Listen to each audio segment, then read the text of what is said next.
Generals, it's showtime again. Nate Troball with you on this Friday, August 30th, and I'm happy to take you through a lot of awesome stories our staff has gathered. So let's start off with some school announcements and your weather forecast. What's up, Heritage? I'm Levi Wilson, and I'm here to bring you 3 announcements followed by this week's weather forecast. The pet food drive is still going on until September 19th. The most requested items are wet or dry dog, cat, puppy, and kitten food. Drop-off locations are in room 2220, 2215, and 1205. See Coach Broom in room 2220 for more information. Students, if you have lost something recently, please be sure to check the lost and found in front of the main office at the front of the school. Your stuff will be taken away if not retrieved. And who could forget the big game versus Ringgold tonight? Be at Ringgold at 7:30, $10 for admission, and be sure to arrive early to avoid the traffic. Now onto this week's weather forecast. Friday, we have a high of 93 and a low of 71. Saturday, we have a high of 90 and a low of 70. Sunday, we have a high of 85 and a low of 70. Monday, we have a high of 89 and another low of 70. And Tuesday, we have a high of 84 and a low of 66. Thanks, Levi. It looks like it's going to be a hot one tonight at the Ringgold Heritage game. It's Brooke and Maggie here, and we're going to see how some of our students are feeling these days. So we headed to see HHS Nurse Susan to see what's happening and how to avoid it. Nurse Susan, what are some ways we can prevent sickness around our school? So be sure, get plenty of rest and drink plenty of water. Wash your hands. Don't eat and drink after one another. The ragweed and stuff that's blooming is really rough on sinuses. So if you take allergy medicine, just be sure to take that at home because we actually don't have allergy medicine to give students here at school. So. Yeah, my allergies are really bad right now. I have really bad asthma. So I've been taking my inhaler 10 times a day, taking my allergy medicine, my Zyrtec, and some Tylenol, and that's kind of helping me a little bit, but I still don't feel great. I've noticed a few students being out early on this semester, not like back when COVID was going on, obviously, but I have been noticing some kids in my class missing a few days, and when they come back, I check in on them, and most of them are just feeling like flu-like symptoms or allergies and just coughing, sneezing, just not feeling like they normally do when they come to school. I've just been washing my hands a bunch, and taking a shower and stuff makes me feel better because I can breathe the hot air or whatever. So that's what I've been doing. I'm just trying to tell my students, after you're using our equipment, after you're doing some of the things in your group, just try to wash your hands and not touch your face maybe with your hands so much, and hopefully that can cut down on some people missing school. But I think overall it's just kind of allergies, maybe a little bit of a change in weather, but hopefully everybody's going to be feeling back good to go here soon. Thanks, Brooke. Bree Wilson and Gage Brewer here. As some of y'all may know, wind time is back. How does it work? Let's see what we found out about wind time that you may not know. Okay, so WIN time stands for What I Need, and it is just a time for you all to go see your teachers and work on either missing work or maybe a concept you didn't understand. It's the first part of lunch, so it's only 30 minutes, first part of lunch. And what we're doing this year is we're having specific days. So Monday is English, Tuesday is math, Thursday is social studies, and Friday is science. So that's the actual assigned days that a teacher may assign you. Teachers are available more than that, so you can get with your teachers. They may ask you to come. They may pull you for different reasons, but to get a nice little win slip from me will be on those days and those subjects. So Wind time is very important because you can get caught up in all your missing work and you can bring your grade up. And it is also very important that if you're struggling in one of your classes, you can go to your teachers and they can help you comprehend on what's going on. Thanks, guys. Great info there. Now to a pretty big event that took place yesterday at HHS, and it had to do with homecoming. Yep, voting took place yesterday on your individual Google Classrooms. Students had the opportunity to vote for girls to represent their class on the homecoming court, as well as senior guys to compete for Emperor of the Taj. Yeah, we talked with Miss Petties about how the voting went. So yesterday, our students voted for the 2024 homecoming court. They were able to vote on their Google Classrooms. So the ballots posted first thing in the morning, and we closed them at 3:30 in the afternoon. And the votes are counted. And as always, I think the students of Heritage High School always pick a very great court. I think they know what they're doing when they choose the people to represent Heritage High School.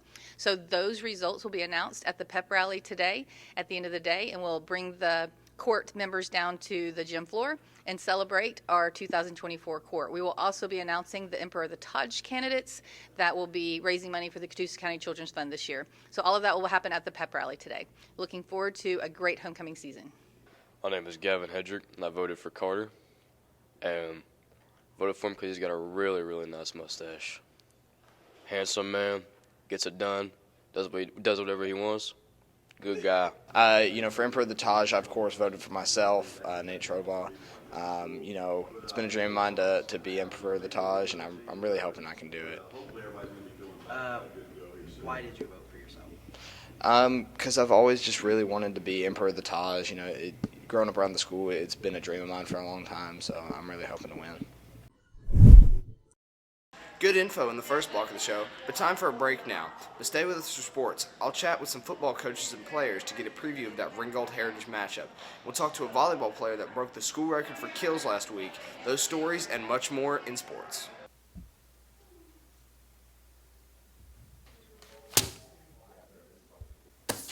An F. You suck. An F.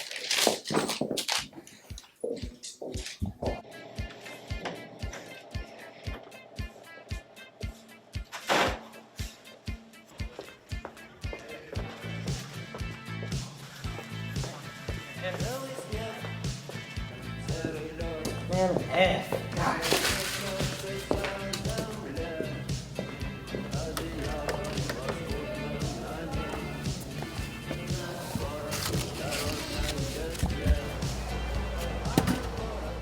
Don't be mean. Keep Heritage clean.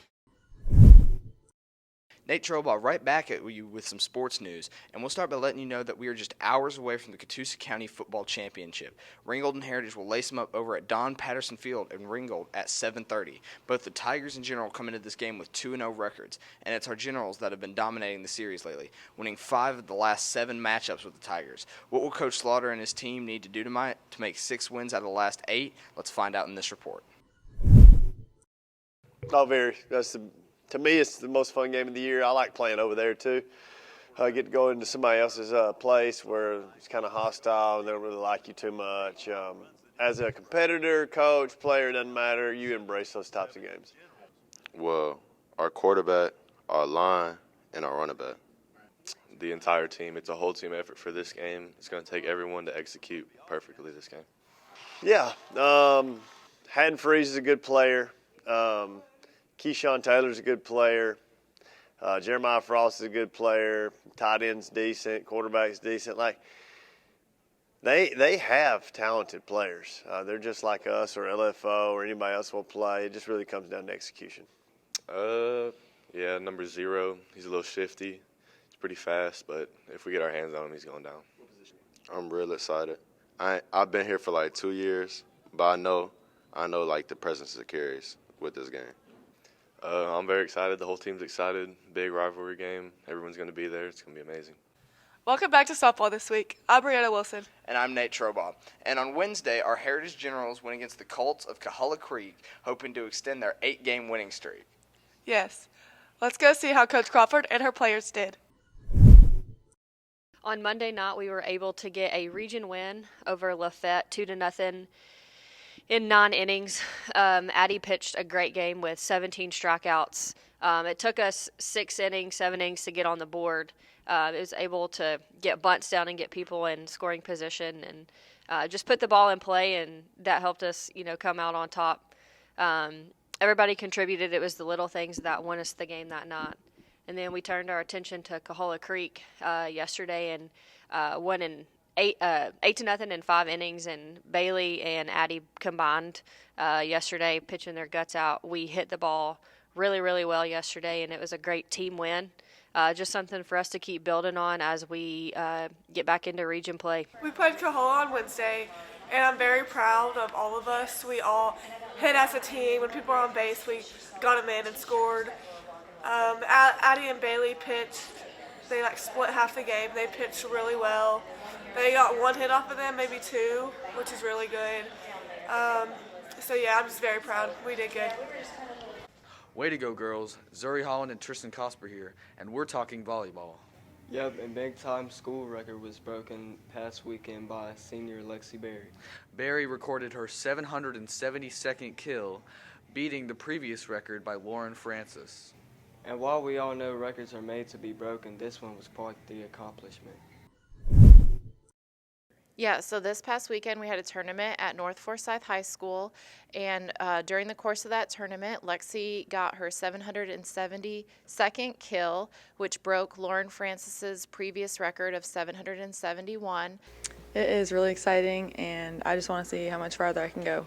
I think it's really cool that she did that, and I know that she'll get a lot more kills by the end of the season, so I'm excited to see what her total will be at the end of her senior year. I have had this goal since I was a freshman.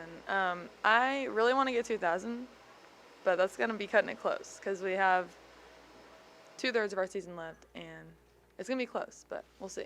I think a lot of players like to try to reach that 1,000 mark. At our school and our systems that we run, we have a lot of hitters, so it's hard for a player to get to 1,000 kills. So we'll just see if she can get there. Hey guys, I'm Connor Sparks. I'm Hayden Mullins. And I'm Talon DeFore. And today we're going to bring you your 5-star picks. There's some tough games this week. We got USC versus LSU, Clemson versus Georgia, and last, probably least, Miami versus Florida. Yep, and let's cut to our interview with Preston Torbett to find out some more about those 5-star picks. Hey, Bobby, today I got a couple questions for you about this weekend. Bobby the GOAT, brother. Bobby the GOAT. Get that right. Bobby the GOAT. I got a couple questions for you for this weekend. Who do you think is going to win these college games?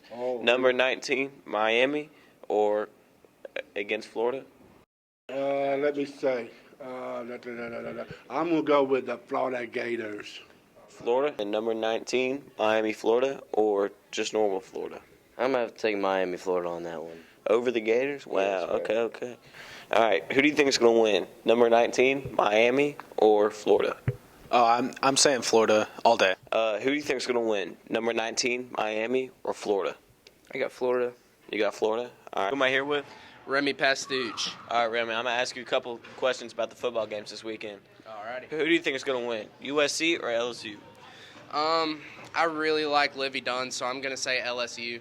That's a valid answer. What about number 23, USC, versus number 13, LSU? What do you think about that? Ooh.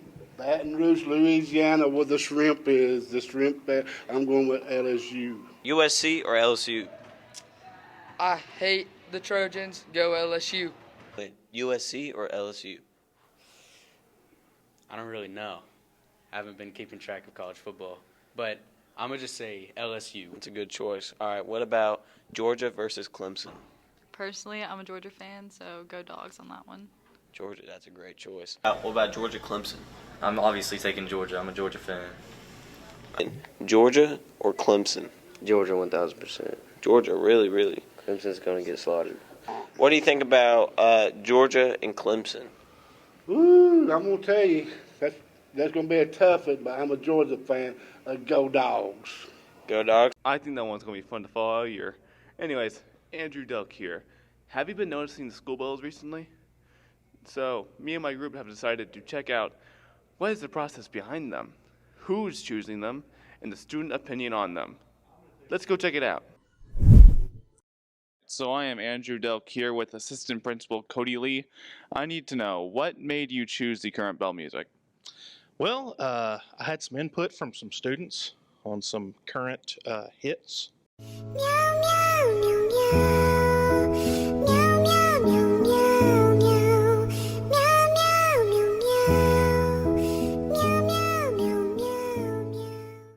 Alright, so Isaiah, what is your personal opinion on the new school bells? I really kind of hate it. I don't like it that much, so I'm not a fan of it. So. Alright. So, what do you think about the bell music? I like it. I love it. It's cool. Who am I here with today? Kennedy Allen. What do you think about the bell music?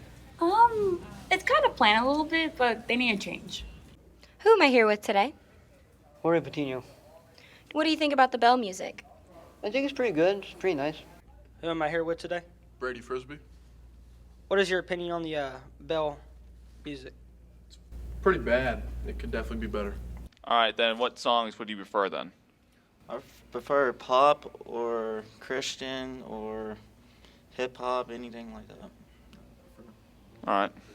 What songs would you prefer to hear? They Ain't Not Like Us by Kendrick Lamar. What kind of music would you prefer to hear? Taylor Swift. Taylor Swift? Yeah. What kind of music would you prefer to hear? Me personally, I would either prefer a little bit of country or some Spanish music. Okay. What kind of music would you prefer? Something that gets everybody excited and ready for class, like Party in the USA or something. That's a good one. I've just rolled over some songs that Mr. Bradford had picked the last few years. As, you know, a sign of respect to Mr. Bradford. So I'm open to ideas. If any student has any ideas, come and let me know. We can make it happen. All right. Yeah, I'm kind of iffy on the current playlist. Maybe some students can make some suggestions in the future. And with that, we'll close the door on this Friday edition of the 5-Star News. We'll rejoin you guys next Wednesday for our next report. So enjoy Labor Day and the long weekend, and as always, stay classy, Heritage.